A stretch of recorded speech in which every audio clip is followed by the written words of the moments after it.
beautiful people. Today's partner has a product I use every dang day. It's A1 by Athletic Greens.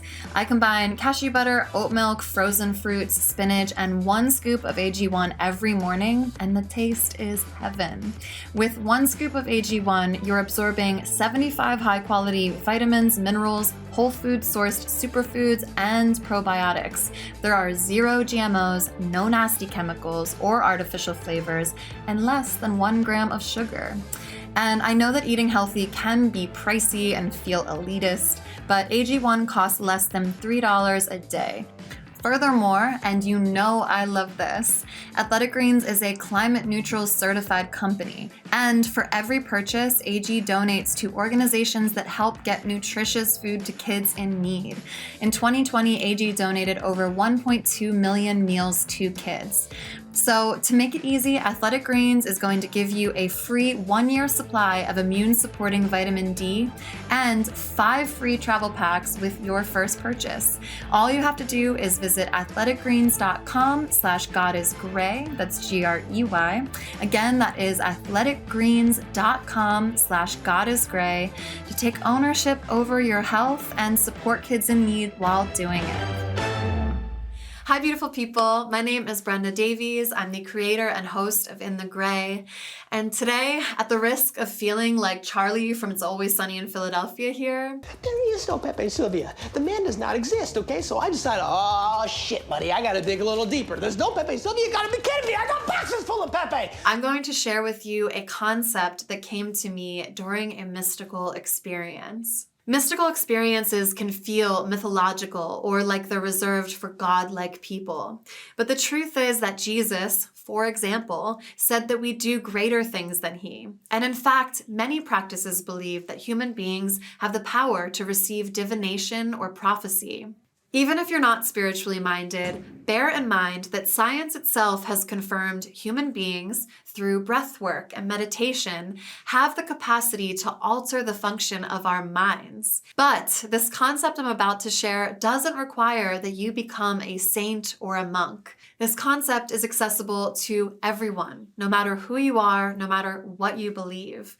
I myself have been practicing this more heavily over the past 4 to 5 months, and I have experienced an increase in joy, my capacity to love, my capacity to reside in the present. And as much as I feel like a wild woman sharing this concept with people, everyone that I have shared it with so far says that it resonates, it makes perfect sense, and it is helping them too. So today I'm just going to share it with you. So here we go. 2 years ago, I was driving down the street. I had just had my son Valentine. I was on a 3-day juice cleanse, and I was headed to the grocery store to pick up food and make a real meal. You'll remember 2 years ago, the pandemic had not yet hit. George Floyd had yet to be killed. The Capitol had yet to be stormed. I knew that division in the world was rising, and that our awareness of that division was rising as well. But on this particular night, driving to Trader Joe's, I received a message that was so loud and profound, I immediately burst into tears and had to pull my car onto the side of the road. I called my parents and spent 3 hours unable to drive. I was getting this message coming to me. I was telling my parents. I was writing it down in my Apple Notes. And when I finally did get home, that message kept coming to me for the next 4 days, waking me up at night every time I was sleeping. And I kept writing until I had 10,000 words. I know how this sounds. It was a burning bush moment. It is unbelievable. And that's why it's taken me 2 years to process this and figure out how and when to share this with you. It is a concept that is all-encompassing and ancient, but it is also very accessible and easy to understand, which is why I want to share it with you. It is all based in the love-fear polarity. There is an ancient hermetic principle which concedes that everything has a pair of opposites and that the world operates in constant polarity, darkness and light, masculine and feminine, day and night, etc. But when you begin to recognize the polarities of love and fear specifically, your life can and will improve for the better. And this is why. And forgive me, I'm going to read a lot of this because I want to be concise and clear. Imagine that there is a straight horizontal line that exists in the present, which we call now. You, as an individual, reside somewhere on this horizontal line. Every decision you make, every thought you entertain has the power to move you on this scale, sliding between the polarities of love on one side and fear on the other. As you ascend into the positive pole, you will reach nearer and nearer to love. As you descend into the negative pole, you will reach nearer and nearer to fear. You will notice that in this principle, hate is not the opposite of love. Fear is. And this is because every negative thought we entertain or harmful action we take is made in fear. There is no hate, there is no violence, there is no robbery or assault without fear at its center.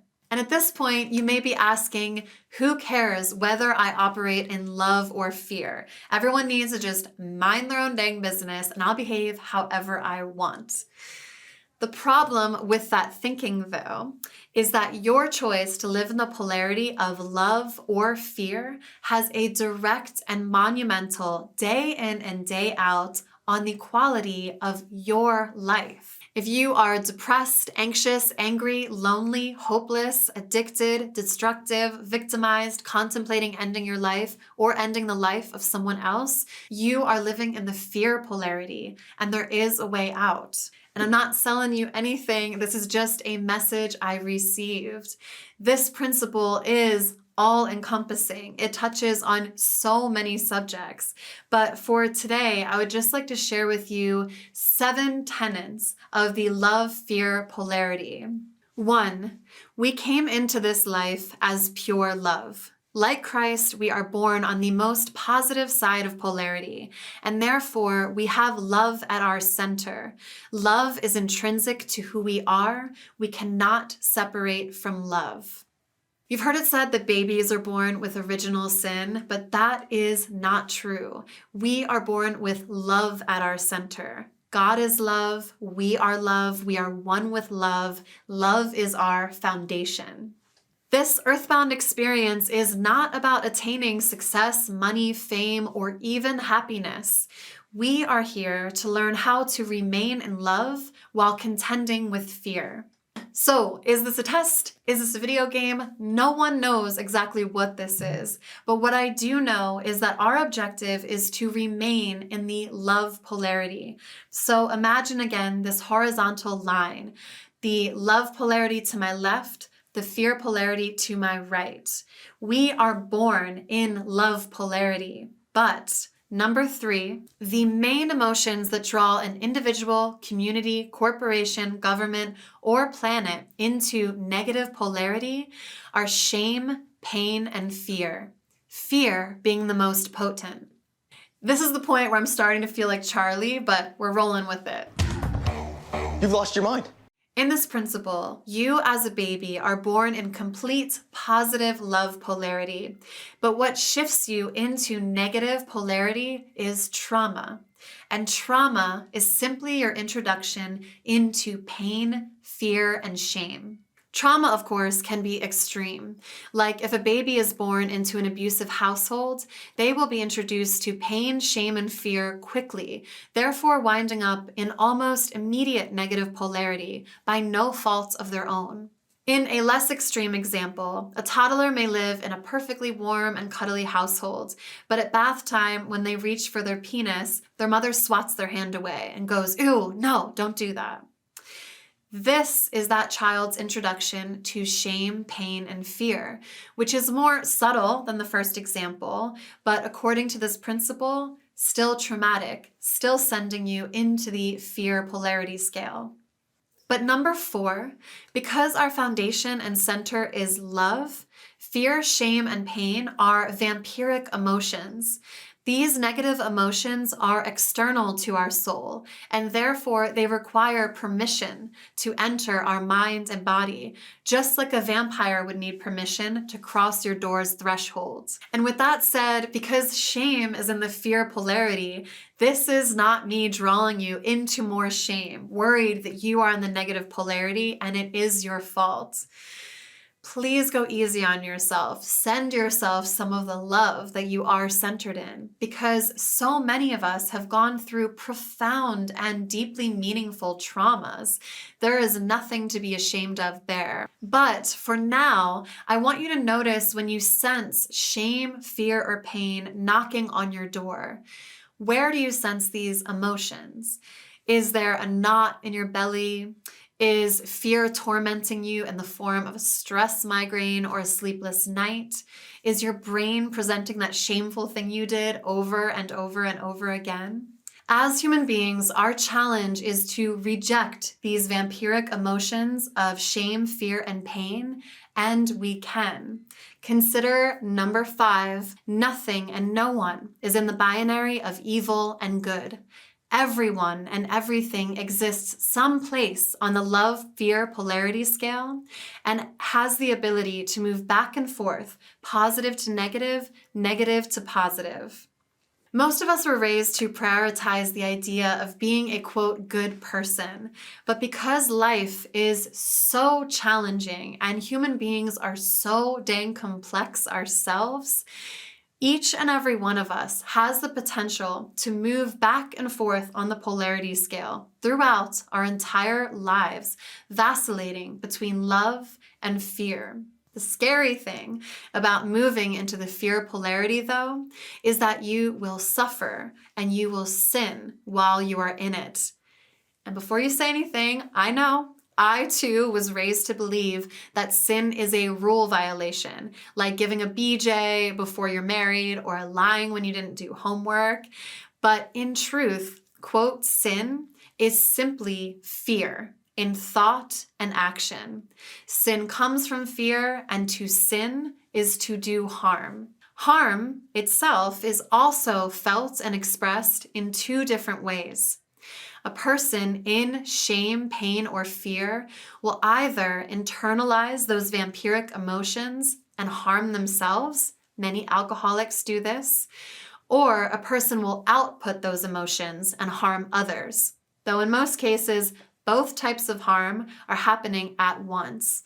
Like in this example, this person's addiction is likely causing not only internal harm, but inadvertently external harm to their loved ones and friends. Or, for another example, someone with extreme wealth who resides in the fear polarity will be in internal pain and wrongfully believe in scarcity. Their fear of never having enough will cause this person to underpay and mistreat their employees, or to not prioritize the protection of the earth, and to behave harmfully with their money. Bezos! Bezos. Sorry. Something in my throat. Jeffrey Bezos. But hold up, because that judgmental quip put me into the negative side of polarity. The last thing this principle wants is to be used as a tool to judge one another. So we can't start doing that. The polarity scale is for us to assess our own dang selves, surprise, surprise, and also to grant us the intuitive power to know who to keep and who to distance from ourselves and at what time. Because again, no one is good or evil. This is not binary. Instead, we each vacillate on the polarity scale. This is why we should not respect a person's authority or assume their goodness due to their accomplishments, like their position, uniform, or financial status. When we assess people by their position in lieu of their polarity, we risk making wrong judgment calls and leaving our child with an unsafe clergy person, for example. And on the contrary, love-fear polarity requires that we don't assess people on their mistakes alone. People are capable of extreme jumps on the polarity scale, as long as we help them reject the invitation to more pain, fear, and shame, anyone can move from fear polarity to love polarity.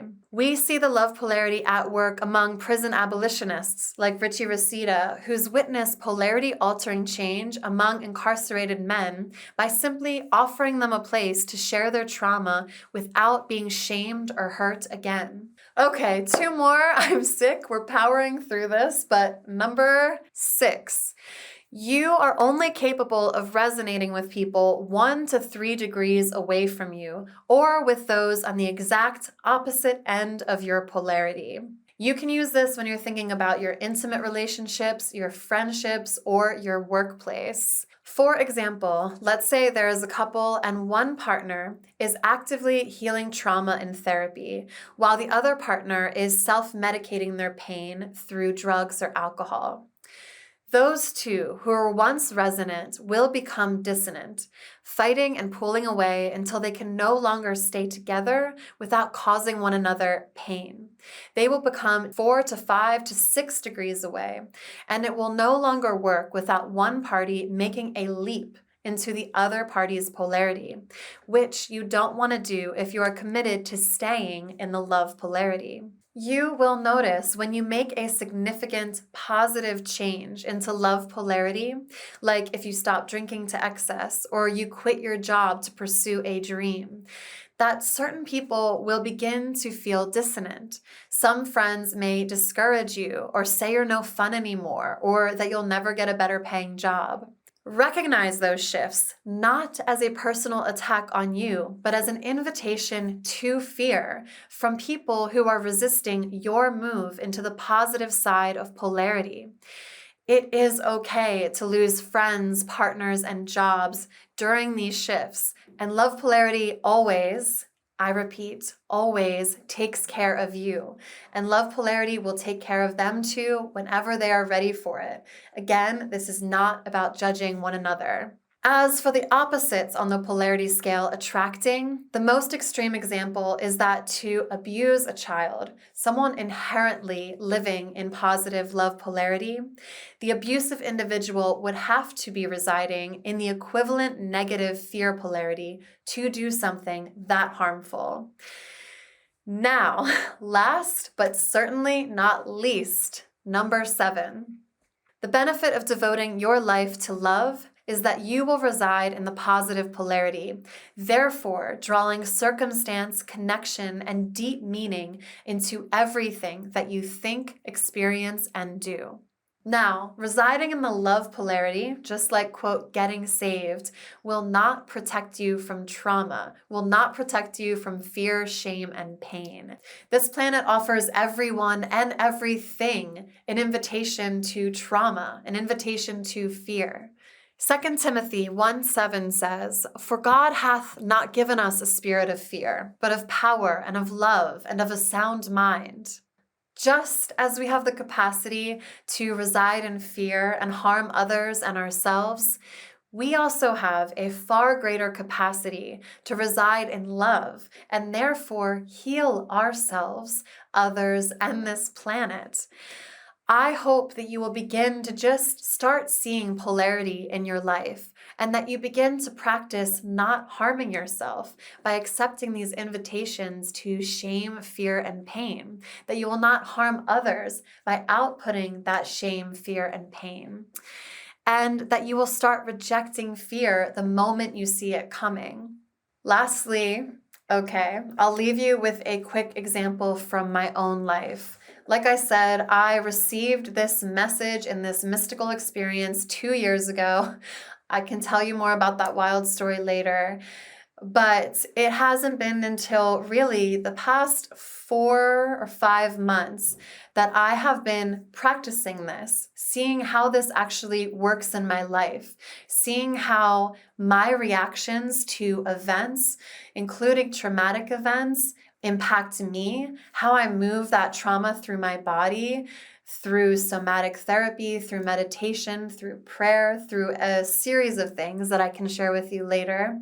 And also choosing actively to not output any of the harm that has been done to me to other people. The best example I have to this, although you can really practice it in ways much smaller than this or much larger than this, is encountering the person that I believe killed my dog, Van. So my dog, Van, was killed in a hit and run on Thanksgiving. I, in that moment, of course, was invited to everything, all of these negative polarity emotions. I was invited to shame. Why hadn't I protected him? Why hadn't I shut the gate? I was invited to pain. I mean, my God, I was a weeping wreck for so long, and it still brings me pain to drive down that part of the street where he was killed.